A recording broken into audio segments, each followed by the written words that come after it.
What makes Southdown special is that everyone that comes to work at Southdown is really motivated and about wanting to work for a not-for-profit sector that really makes a difference within our communities. I'm very proud to work for Southdown. I've always been proud to work for Southdown. It's been an organisation that's grown in a way that I value.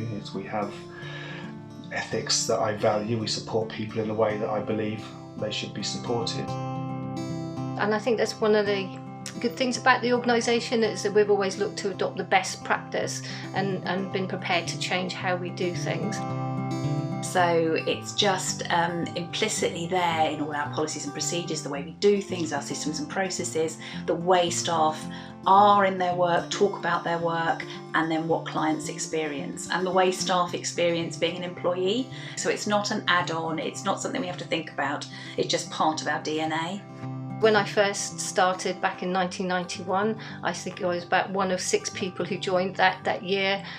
Probably we're under 200 staff, supporting about 30 clients, mostly adults with learning disabilities. One of the things that I think is quite unique is how many people are still here. You know, people that started before me are still here, and I think that's really nice. And you know, it's enabled a career pathway and enabled me to grow as well as I've kind of grown in skill and age and experience. I've had a lot of really good opportunities, and that's been really lovely. My own experiences of my mental health challenges have been really valued. It was seen as an advantage at interview that I had experience of mental health, and through my role, when there's been periods of time when I've been struggling, it's been very supported. I've been able to be very open about what's going on for me, and I've never had that experience at work before. And the fact that I can use my own experiences to support other people means that I feel I bring a lot of myself into the role, and I really appreciate that. I find that very rewarding. I do lots of different things to try and make sure that we are delivering on our mission to enable people to live well. So one is really making sure we uphold the values of the organisation, but more importantly, a lot of my role is to make sure I'm lobbying on behalf of Southdown and the wider sector to make sure that we do get fair funding so that we can actually deliver our services into the long term. So I think the major changes I've seen is obviously the development of the organisation in terms of its size, but also we've worked with a number of different client groups now, and we have adapted to use sort of different models of service provision. Opening Roman Court and Coltash were very proud achievements for me. They were sort of, our first supported living service, and to see the change in how clients were supported, the benefits they got, the rights they got, it was incredible to experience really. And just watching people move out of long stay group homes and things like that, places that weren't as positive as their own flats, and watching people develop was amazing. And it was a real privilege to be part of that.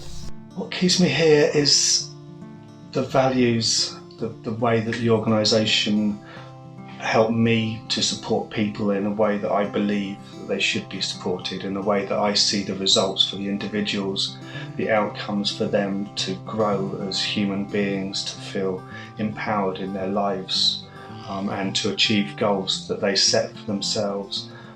If I worked in a different organisation that was not that forward thinking, then that wouldn't have been the case. Southdown's investment in developing services and moving them forward, and just continually making them better for clients and a better resource for people has just been really inspiring for me, and that's why I stay really. We've had such a privilege to work 21 years at Southdown, and as we embark on our 50th anniversary year, I just feel so proud in my role as Chief Exec to really help Southdown embrace and celebrate what we've done over those first 50 years, but really to imagine what we can achieve going forward. I said on day one I'll do this until I get bored. I haven't got bored yet, and here I am.